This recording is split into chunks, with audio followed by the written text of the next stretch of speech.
حي على الفلاح.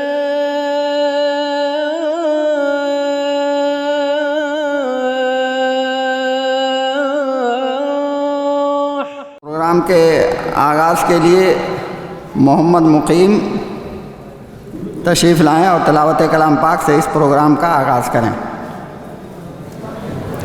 اعوذ باللہ من الشیطان الرجیم، بسم اللہ الرحمن الرحیم۔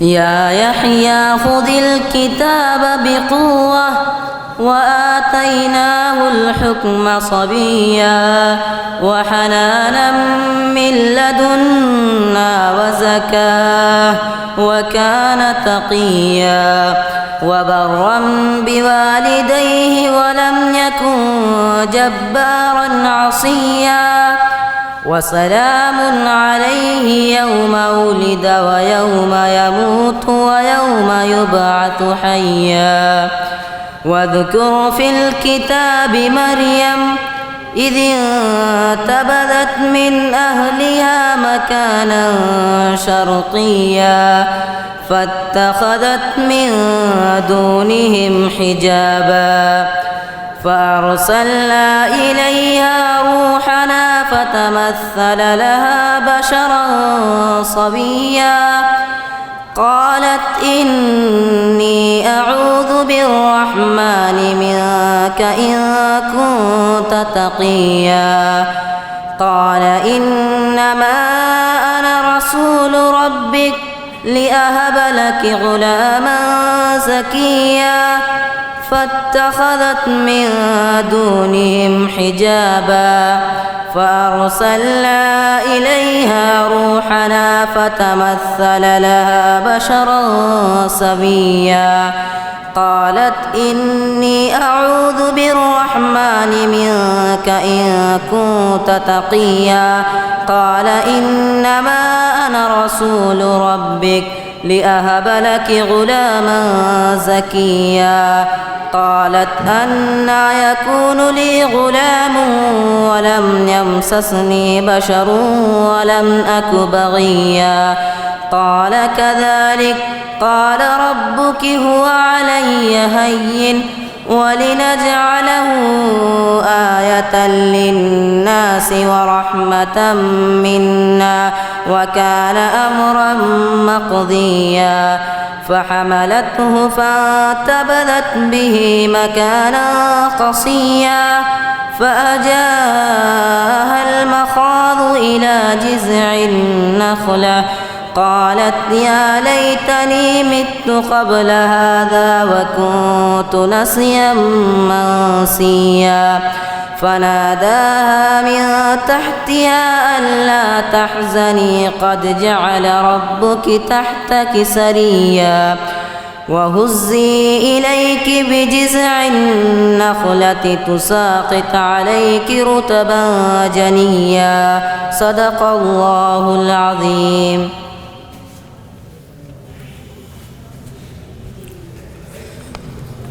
تلاوت کلام پاک کے بعد عزیزم اسامہ فیصل سلموں کو دعوت دیتا ہوں کہ وہ آئیں اور ترانہ پیش کریں۔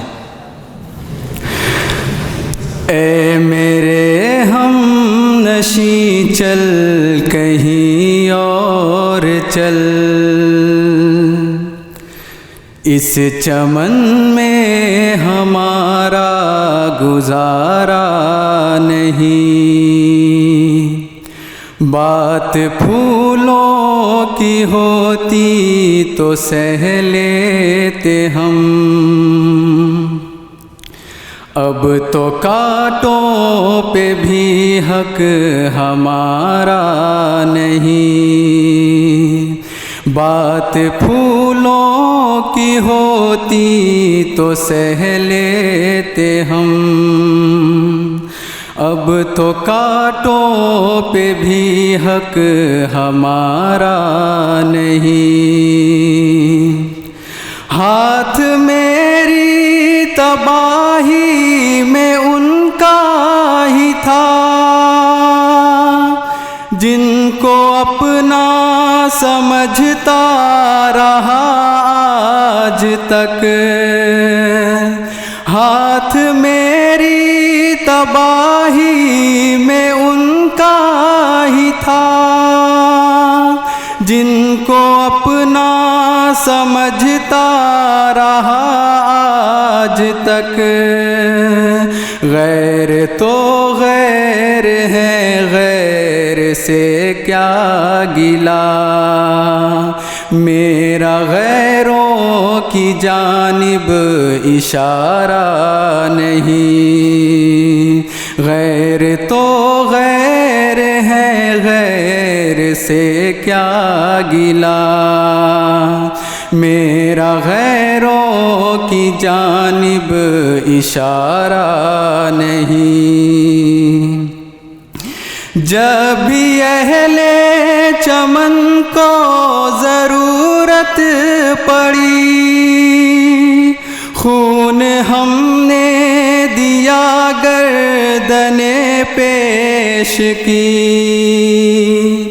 جب بھی اہل چمن کو ضرورت پڑی، خون ہم نے دیا گردن پیش کی، پھر بھی کہتے ہیں ہم سے یہ اہل چمن، یہ چمن ہے ہمارا تمہارا نہیں، پھر بھی کہتے ہیں ہم سے یہ اہل چمن، یہ چمن ہے ہمارا تمہارا نہیں۔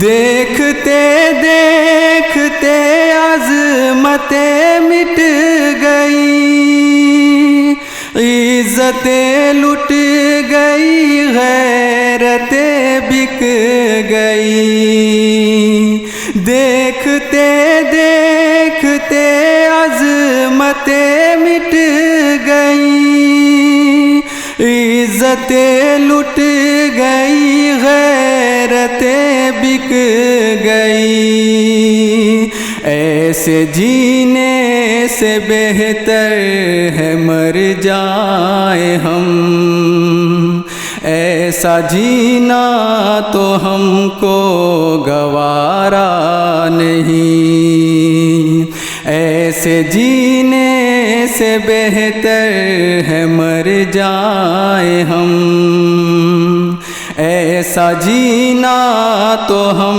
کو گوارا نہیں۔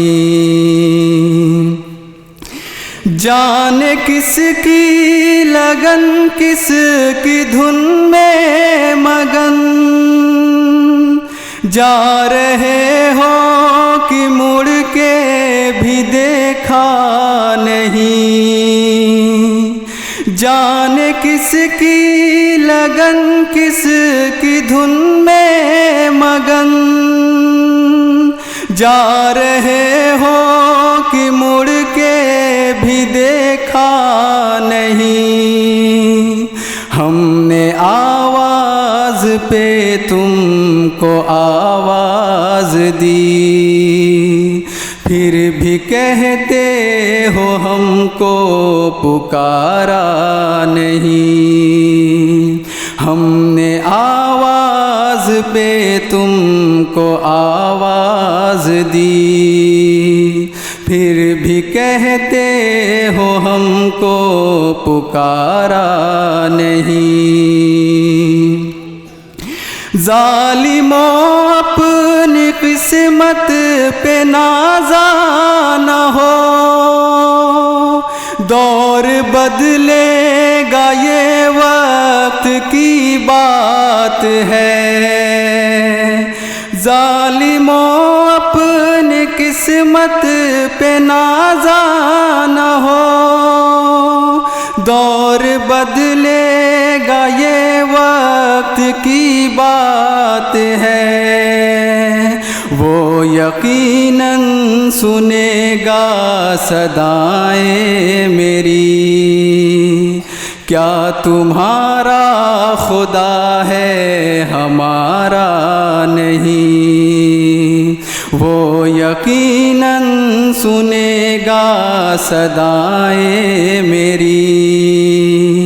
کیا تمہارا خدا ہے ہمارا نہیں، اے میرے ہم نشیں چل کہیں اور چل، اس چمن میں ہمارا گزارا نہیں۔ بات پھولوں کی ہوتی تو سہ لیتے ہم، اب تو کانٹوں پہ بھی حق ہمارا نہیں۔ خون دل دے کے نکھاریں گے رخے برگ گلاب، خون دل دے کے نکھاریں گے رخے برگ گلاب، ہم نے گلشن کے تقدس کی قسم کھائی ہے۔ اب نہایت ہی ادب و احترام کے ساتھ ناظم جامعہ جناب مولانا طاہر مدنی صاحب سے ادب و احترام کے ساتھ گزارش کرتا ہوں کہ آپ تشریف لائیں اور آج کے دن کے موقع اور مناسبت سے اپنی گفتگو ہمارے سامنے رکھیں۔ ناظم جامعہ جناب مولانا طاہر مدنی صاحب۔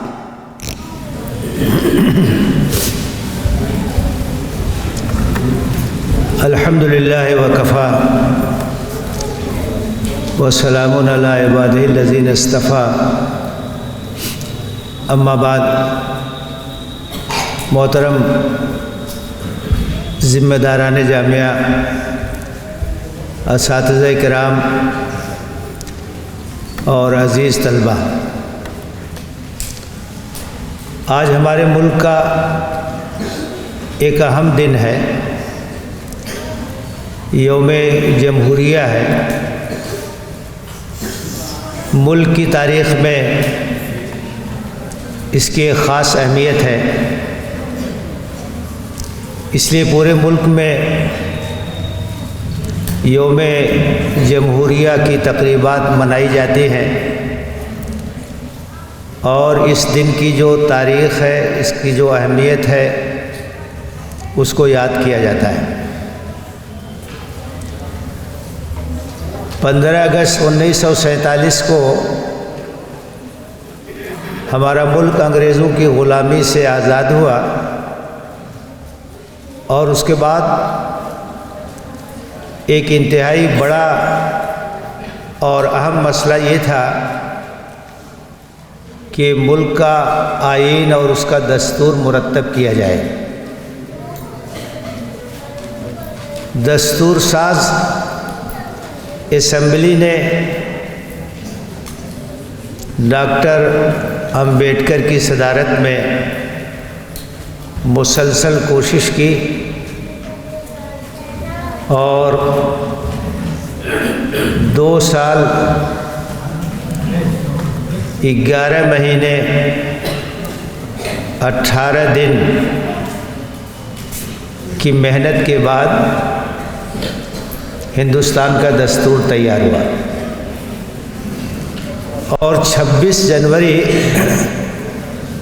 1950 کو اس کا نفاذ عمل میں آیا۔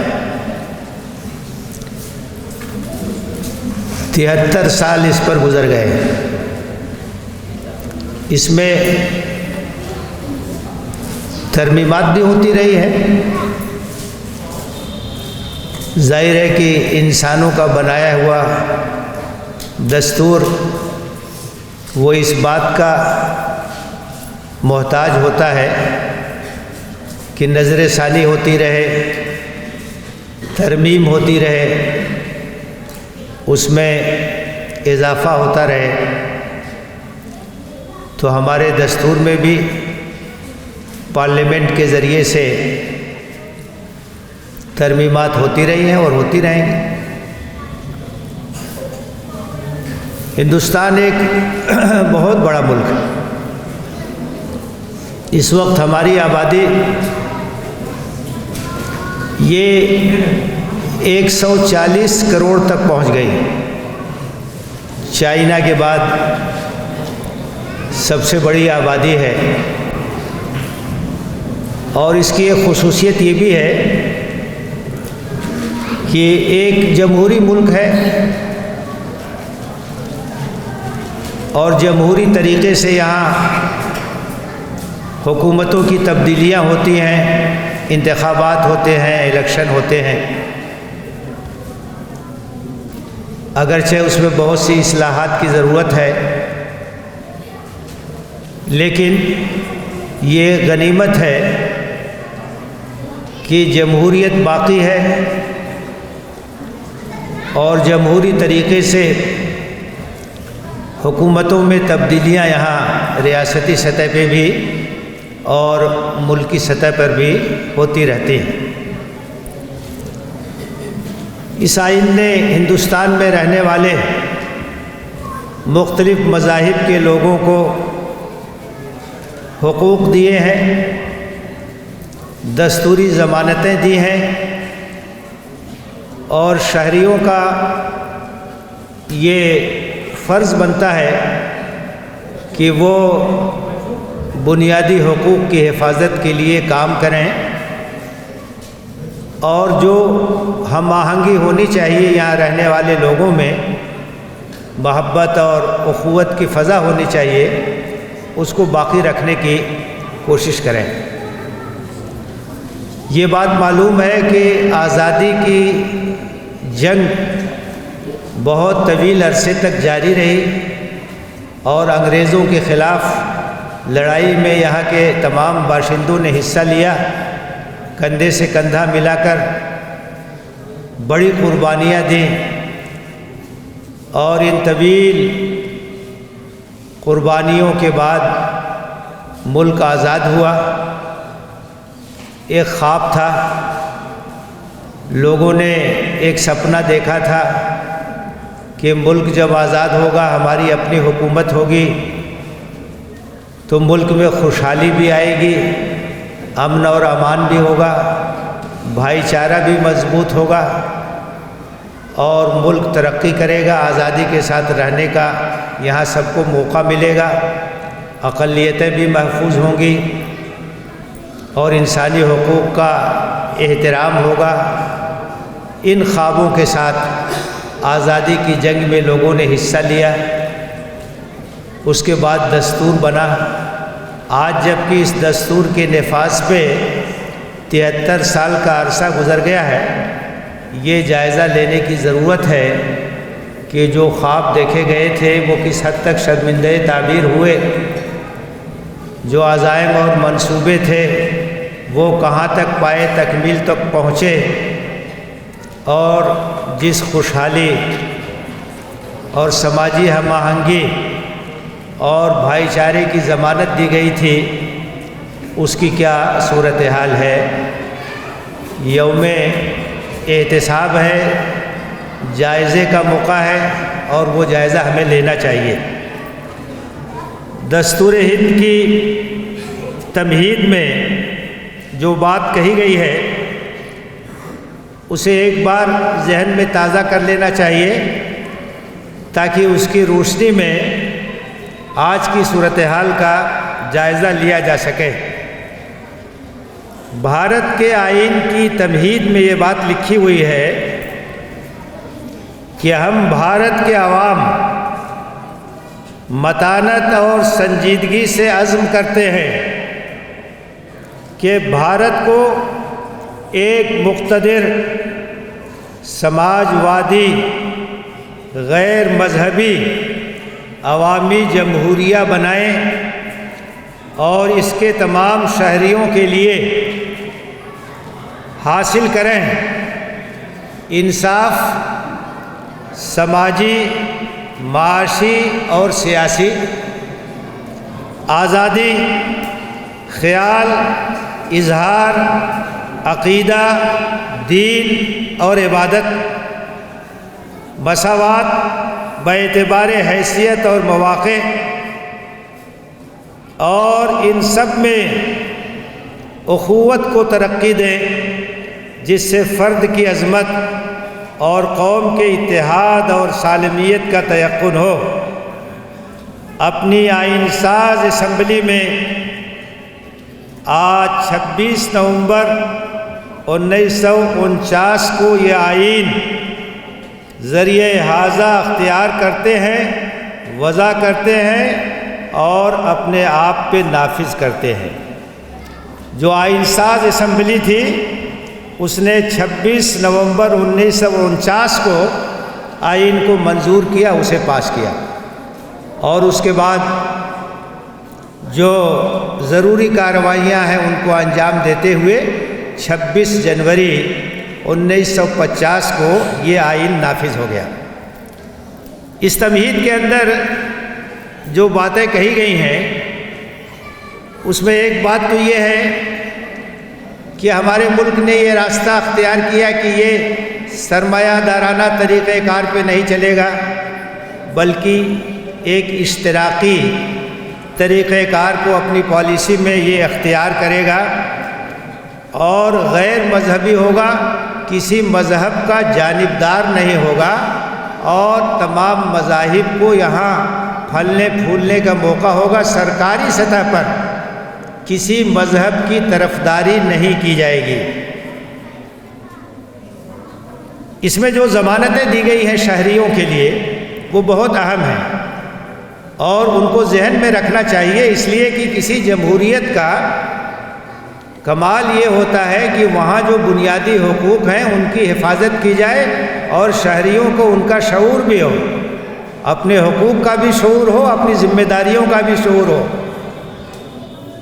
تو بھارت کے آئین میں جو بنیادی ضمانتیں دی گئی اس میں پہلی چیز ہے انصاف۔ تمام شہریوں کے لیے، تمام باشندگان ملک کے لیے جسٹس فراہم کیا جائے گا، نیائے دیا جائے گا، ان کو انصاف دیا جائے گا، اور اس میں یہ وضاحت ہے کہ سماجی انصاف، معاشی انصاف، سیاسی انصاف۔ سماجی لحاظ سے سب کو انصاف ملے، چھوت چھات کا خاتمہ ہو، برابری کا درجہ ملے، معاشی لحاظ سے بھی سب کے ساتھ انصاف ہو، بھید بھاؤ کو ختم کیا جائے، ایسی پالیسیاں نہ اختیار کی جائیں جو معاشی لحاظ سے کسی خاص طبقے کو فائدہ پہنچائے، اور سیاسی لحاظ سے بھی سب کے لیے مواقع ہوں گے کہ وہ آگے بڑھ سکیں۔ یہ پہلی ضمانت ہے جو انصاف کی ضمانت ہے۔ اور آج ہمیں یہ جائزہ لینا چاہیے کہ ہمارے شہریوں کو، یہاں رہنے والے مختلف طبقات کو کس حد تک انصاف حاصل ہے۔ دوسری جو ضمانت دی گئی ہے وہ ہے مساوات کی، کہ مذہب کی بنیاد پر، علاقہ کی بنیاد پر، زبان کی بنیاد پر، کلچر کی بنیاد پر یا اس طرح کی کسی بھی بنیاد پر کوئی بھید بھاؤ نہیں ہوگا، سب کی حیثیت برابر کی ہوگی اور سب کو برابر کے مواقع حاصل ہوں گے، کوئی تفریق نہیں ہوگی کسی بھی بنیاد پر۔ اور تیسری بات یہ کہی گئی ہے کہ اخوت اور بھائی چارہ مضبوط کرنے کی کوشش کی جائے گی، کہ یہاں رہنے والے لوگوں کے درمیان بھائی چارہ ہو، محبت ہو، اخوت ہو، اور وہ مل جل کر ملک کو اور اپنے سماج کو آگے بڑھانے کی کوشش کریں۔ آزادی کی بات، آزادی حاصل ہوگی سب لوگوں کو۔ کن چیزوں کی آزادی ہوگی؟ ایک آزادی ہے اظہار خیال کی، کوئی پابندی نہیں ہوگی، اظہار خیال پر، اپنی رائے رکھنے پر، حکومت کی پالیسیوں سے اختلاف بھی کیا جا سکتا ہے، اتفاق بھی کیا جا سکتا ہے۔ اظہار خیال کی آزادی ہوگی، صحافت کی آزادی ہوگی، اظہار رائے کی آزادی ہوگی، میڈیا آزاد ہوگا، کسی طرح کی کوئی قدغن نہیں لگائی جائے گی۔ اور یہ جمہوریت کی خصوصیت ہے کہ وہاں اظہار خیال کی آزادی ہوتی ہے، وہ خیالات پر پابندی نہیں لگائی جاتی، اظہار رائے پر پابندی نہیں لگائی جاتی۔ دوسری جو آزادی ہے وہ عقیدہ کی آزادی ہے. کوئی بھی مذہب، کوئی بھی دین، کوئی بھی عقیدہ یہاں کے رہنے والے اختیار کر سکتے ہیں اور کسی طرح کی کوئی پابندی اس سلسلے میں ان کے اوپر نہیں ہوگی. مذہب کے سلسلے میں، عقیدے کے سلسلے میں وہ آزاد ہوں گے، دین کے سلسلے میں وہ آزاد ہوں گے، عبادت کے سلسلے میں وہ آزاد ہوں گے. ان کا جو عبادت کا طریقہ ہے اس میں کوئی مداخلت نہیں ہوگی، نہ سرکاری سطح پر نہ غیر سرکاری سطح پر. یہ سب ضمانتیں دی گئی. اور اس کے اندر یہ ضمانت بھی ہے کہ اپنے مذہب کی تبلیغ کر سکتے ہیں، اپنے مذہب کی دعوت دے سکتے ہیں، اپنے مذہب کا پرامن طریقے سے پرچار کر سکتے ہیں، اسے پھیلا سکتے ہیں، اس کی تبلیغ کر سکتے ہیں.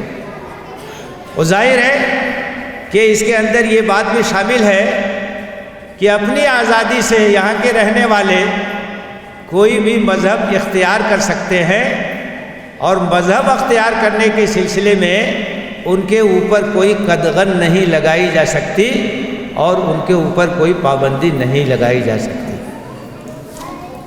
آپ اندازہ کیجئے کہ یہ بنیادی ضمانتیں ہیں جو بھارت کے آئین میں یہاں رہنے والے تمام لوگوں کو دی گئی ہیں. آج ہمیں جائزہ لینا چاہیے کہ اس دستور کے نفاذ پر 73 سال کا عرصہ گزر گیا، ان ضمانتوں کی کیا صورتحال ہے. انصاف کا جہاں تک تعلق ہے، آپ جانتے ہیں کہ ملک کے اندر جو ہمارے سسٹم ہے عدالتوں کا، وہاں سے انصاف کا حاصل کرنا بڑا مشکل کام ہے. برسہ برس تک مقدمات چلتے رہتے ہیں، اور سیشن کورٹ سے لے کر کے ہائی کورٹ اور سپریم کورٹ تک لاکھوں مقدمات پینڈنگ میں. کہا جاتا ہے کہ انصاف میں تاخیر بھی ناانصافی ہے، ججوں کی کمی ہے، عدالتوں کی کمی ہے، غریب آدمی کے لیے انصاف حاصل کرنا مشکل ہے، بے گناہ لوگ جھوٹے مقدمات میں پھنسا دیے جاتے ہیں اور برسہ برس جیل کے اندر وہ رہتے ہیں، خاندان تباہ ہو جاتا ہے، معاشی حیثیت سے برباد ہو جاتے ہیں. تو یہ ایک سوالیہ نشان ہے کہ کس طریقے سے اس سسٹم کو صحیح کیا جائے کہ انصاف کا حصول آسان ہو اور تمام شہریوں کو انصاف مل سکے. معاشی لحاظ سے بھی آپ دیکھیں تو ایسی پالیسیاں ہیں کہ جو مالدار ہیں وہ مالدار تر ہوتے چلے جا رہے ہیں، اور غریب اور امیر کے درمیان کھائی وہ بڑھتی چلی جا رہی ہے. معاشی لحاظ سے جس طرح سے شہریوں کے درمیان معاملات ہونے چاہیے اس کے انجام دہی میں بھی سخت کوتاہیاں ہیں. سیاسی لحاظ سے جو صورتحال ہے، ایک طرح کی اجارہ داری ہوتی ہے. جو سیاسی خاندان ہیں، عام لوگوں کے لیے سیاسی حصہ داری حاصل کرنا بھی بڑا مشکل ہے. تو یہ جو انصاف کی بات ہے، آج اس کا جائزہ لینے کی ضرورت ہے کہ کس طریقے سے اس وقت انصاف کا حصول مشکل ہو گیا ہے. جہاں تک آزادی کی بات ہے، آپ دیکھیے اخبارات پہ پابندی، میڈیا پہ پابندی، چینلوں پہ پابندی. آزادی کے ساتھ لوگ اپنی رائے کا اظہار نہیں کر سکتے، جو بولنا چاہیں بول نہیں سکتے، جو دیکھنا چاہیں دیکھ نہیں سکتے. تو یہ اظہار رائے کی آزادی پر مختلف بہانوں سے جو قدغن لگائی جاتی ہے وہ آئین کی روح کے خلاف ہے. مذہب اور عقیدے کے سلسلے میں آزادی کی جو ضمانت دی گئی ہے، تبلیغ اور اپنے دین کے اشاعت کے سلسلے میں آپ دیکھیے مختلف ریاستوں میں تبدیلی مذہب کے حوالے سے جو قوانین بن رہے ہیں، اس میں ان تمام آزادیوں پر سوالیہ نشان کھڑے ہو رہے ہیں. آزادی کے ساتھ آدمی اپنے مذہب کی تبلیغ کرنا چاہتا، اس میں رکاوٹیں ہیں. آزادی کے ساتھ کوئی مذہب اختیار کرنا چاہتا، اس میں رکاوٹیں ہیں. یہ سب چیزیں ان آزادیوں کے خلاف ہیں جن کی ضمانت ہمارے دستور میں دی گئی ہے. اور جہاں تک مساوات کی بات ہے، مختلف بنیادوں پر جو تفریق ہے اس کے مشاہدے ہوتے رہتے ہیں۔ ایک بہت بڑا مسئلہ جو ہمارے ملک کے سامنے ہے، آئین نے اخوت کو مستحکم کرنے کی بات کہی تھی، بھائی چارہ مضبوط کرنے کی بات کہی گئی تھی، لیکن آج ایک نفرت کا ماحول ہے، تعصب کا ماحول ہے، دشمنی کا ماحول ہے، مذہب کی بنیاد پر، کلچر کی بنیاد پر، علاقوں کی بنیاد پر، زبانوں کی بنیاد پر عصبیتیں جنم لے رہی ہیں اور اخوت کمزور ہوئی ہے۔ یہ ایک بہت بڑا چیلنج ہے کہ ملک کے اندر سے نفرت کو کیسے ختم کیا جائے، بغض اور عداوت کو کیسے ختم کیا جائے، بھائی چارہ کیسے مضبوط کیا جائے، اور سماج کے اندر کس طریقے سے اخوت کی فضا کو پروان چڑھایا جائے، یہ ایک بہت بڑا چیلنج ہے۔ تو یوم جمہوریہ کا موقع یہ احتساب کا موقع ہے، جائزے کا موقع ہے، اور اس بات کا موقع ہے کہ ہم یہ دیکھیں مڑ کر کہ 73-74 سالوں میں جو خواب دیکھے گئے تھے، جو ضمانتیں دی گئی تھیں، ان کی صورتحال کیا ہے، اور کہاں کہاں سے جمہوریت کو خطرہ ہے اور کن پہلوؤں سے ان کے تدارک کی ضرورت ہے۔ اسی کے ساتھ ساتھ اس بات کی بھی ضرورت ہے کہ شہریوں کے حقوق کے ساتھ ان کے فرائض بھی ہوتے ہیں، ان کی ذمہ داریاں بھی ہوتی ہیں۔ تو ہم شہری اپنی ذمہ داریوں کو کس حد تک ادا کر رہے ہیں، اور ملک کی ترقی میں ہمارا کیا حصہ ہے، ہمارا کیا کنٹریبیوشن ہے۔ ہم صرف اپنے حق کی بات کرتے ہیں یا اپنی ذمہ داریوں کے تئیں بھی ہم آگاہ ہیں، باشعور ہیں، اور اس سلسلے میں ہم اپنا حصہ اور کنٹریبیوشن ادا کر رہے ہیں، اس کا جائزہ لینے کی بھی ضرورت ہے۔ اور امت مسلمہ کو تو ایک خاص پہلو سے اپنا جائزہ لینا چاہیے کہ اس ملک میں ہمیں جو آزادی حاصل ہے اظہار خیال کی، اپنے مذہب پر عمل کرنے کی، اپنے مذہب کی تبلیغ کی، اپنے مذہب کی دعوت کی، ہم اس سے کتنا فائدہ اٹھا رہے ہیں۔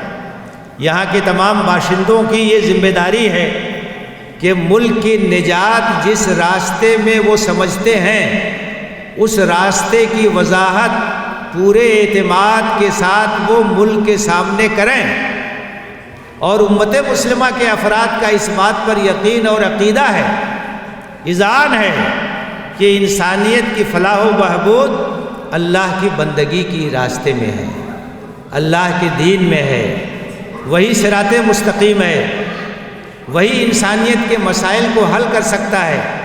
دنیا کے اندر خوشحالی بھی اسی کے ذریعے سے آئے گی اور آخرت کی کامیابی بھی اسی کے ذریعے سے حاصل ہوگی۔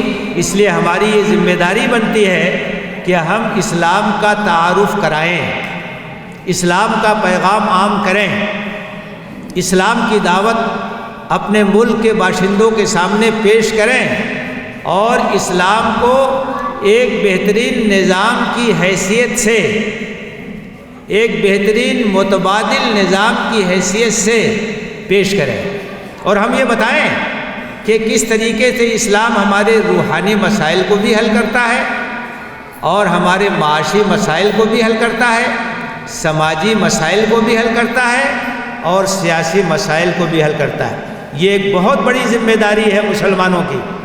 اللہ تعالیٰ نے ہندوستان کے مسلمانوں کو ایک موقع دیا ہے۔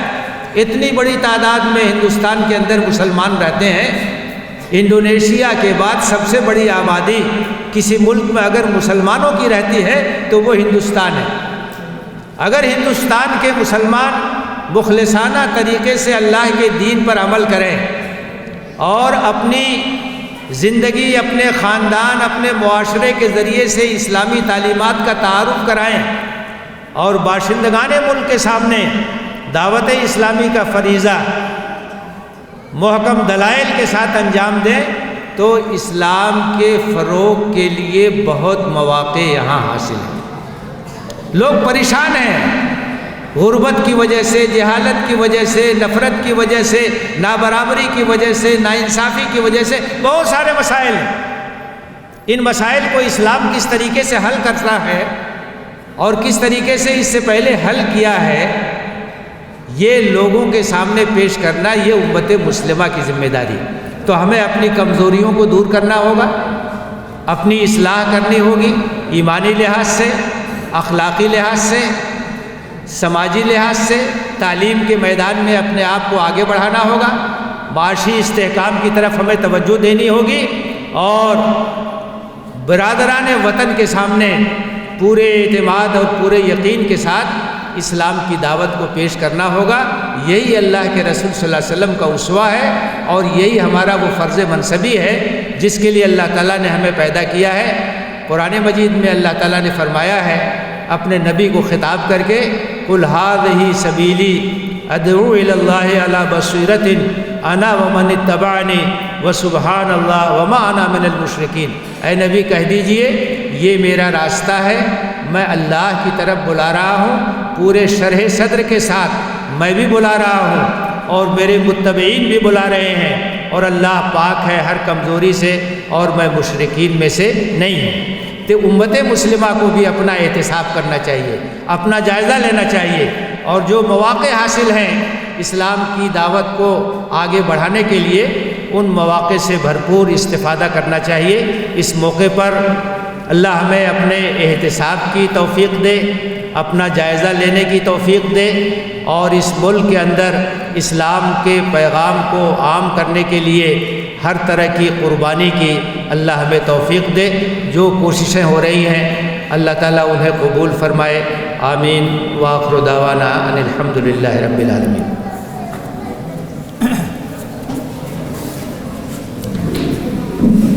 جزاک اللہ۔ بڑے مختصر وقت میں مولانا نے پورے دستور کا ایک طرح سے خلاصہ پیش کر دیا ہے۔ اس تقریر کا خلاصہ اس طرح سے اگر میں 3-4 جملوں میں کر دوں تاکہ یہ ذہنوں میں برقرار رہے۔ ہمارے دستور میں جو بنیادی حقوق ہیں اس میں نمبر 1 انصاف، سماجی، معاشی، سیاسی، مذہبی انصاف، اسی کے ساتھ ساتھ آزادی، سماجی، معاشی اور ایک مذہبی، یہ تمام آزادیاں حاصل ہیں۔ اسی کے ساتھ ساتھ پھر مساوات، برابری، سماجی مساوات، معاشی مساوات، مذہبی مساوات، یہ تمام مساوات ہمیں حاصل ہیں۔ اور اسی کے ساتھ پھر ایک اخوت و بھائی چارہ جس کے سلسلے میں ہم لوگ ہمیشہ کہتے ہیں، اور ہماری یہ دعا بھی رہتی ہے کہ حویلی جھوپڑی سب کا مقدر پھوٹ جائے گا، اگر یہ 7 مسلم ہندوؤں کا چھوٹ جائے گا، دعا کیجئے کہ ہم میں پیار کے رشتے رہیں قائم۔ اگر یہ ٹوٹ جائے گا تو بھارت ٹوٹ جائے گا۔ تو بھارت کو جوڑنے کی ذمہ داری ہمارے امت مسلمہ کے کاندھوں پر ہے، ہم داعیان دین کے اوپر ہے۔ اگر ہم نے اپنا پورا فریضہ انجام دیا تو اس ملک کی تباہی اور اس ملک کو تباہی اور بربادی سے ہم ہی بچا سکتے ہیں، اور ہم ہی بھی اس کی ڈوبتی ہوئی کشتی کو کنارے تک لگا سکتے ہیں۔ اللہ تعالیٰ سے دعا ہے کہ ہم تمام لوگوں کو اپنا فرض منصبی ادا کرنے کی توفیق عطا فرمائے۔ اب اس کے بعد میں ترانے کے لیے قمر سلمو کو عربی سوم، قمر سلمو عربی سوم وہ آئیں اور ایک ترانہ پیش کریں۔ اس کے بعد خورمہ آپ لوگوں کو کھلایا جائے گا، شیرینی ملے گی، اس کے بعد یہ پروگرام ختم ہو جائے گا۔ بتا کیا پوچھتا ہے ملک میں کس کا گزارا ہے، پتا کیا پوچھتا ہے ملک میں کس کا گزارا ہے، میری نظروں میں دیکھو ملک کا دلکش نظارہ ہے، میری ہاتھوں کی ریکھاؤں میں نقش ہند سارا ہے، لہو کے آخری قطرے نے ہندوستان پکارا ہے، میرا دل ہے، میری جان ہے، میری آنکھوں کا تارا ہے، یہ ہندوستان، یہ ہندوستان، یہ ہندوستان ہمارا ہے۔ ہمارے ملک میں ہندو مسلمان ساتھ رہتے ہیں، یہاں عیسائی کے قدموں پہ سکھ کے ہاتھ رہتے ہیں۔ ہمارے ملک میں ہندو مسلمان ساتھ رہتے ہیں، یہاں عیسائی کے قدموں پہ سکھ کے ہاتھ رہتے ہیں۔ ہماری سرحدوں پر نوجوان دن رات رہتے کے لیے تیار رہتے ہیں، مٹا دیتے ہیں خود کو ہند، ہم کو جان سے پیارا ہے۔ یہ ہندوستان، یہ ہندوستان، یہ ہندوستان ہمارا ہے، یہ ہندوستان، یہ ہندوستان، یہ ہندوستان ہمارا ہے۔ ہاں، بچے یہیں بیٹھے رہیں، خورمہ لے کر کے جائیں گے۔ آخر میں تمام ہی شرکا کا اور ذمہ داران جامعہ کا تہ دل سے شکریہ ادا کرتا ہوں کہ آپ لوگ نے اپنا قیمتی وقت یہاں دیا اور قیمتی باتیں ہمارے سامنے رکھیں، اور اسی طرح سے نظم کا پورا وہ لحاظ رکھا۔ اللہ تعالیٰ سے دعا ہے کہ اس جمہوریہ کو ہمارے لیے باعث خیر و برکت بنائے۔ آمین۔ وآخر دعوانا الحمدللہ رب العالمین۔